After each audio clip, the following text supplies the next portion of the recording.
สวยของพวกเขาเนาะอันนี้เบิ่งคือธรรมดาอยู่แต่ว่าคันบินโดรนออกไปเป็นกลางหน้าผาได้นี่เป็นเขาประสบการณ์นั้นนี่บุยลีบุบ้ายนี่เป็นหาบ่ได้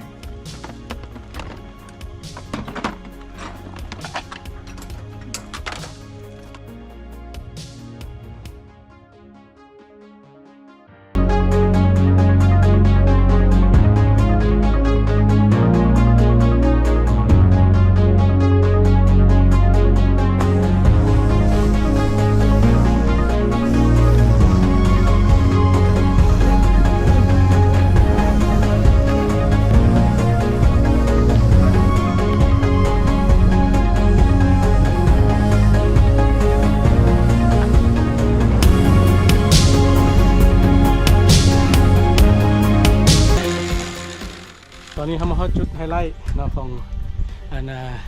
การขี่สลิงมัดมือนี่จุดนี้เป็นจุดหนึ่งที่ว่าโอเคความแตกต่างมาเป็นอย่างนักท่องเที่ยวที่มาขี่สลิงมัดมือมันค่อยแตกต่างกับนักท่องเที่ยวที่ขี่สลิง2 ชั่วโมงหรือว่าเครื่องมือเนาะในจุดนี้ก็จะได้ย้อนตัวลงจากหน้าผาด้วยตัวเองก็นักท่องเที่ยวที่มาจุดนี้ปกติต้องได้ฝึกทักษะในการย้อนตัวซึ่งว่า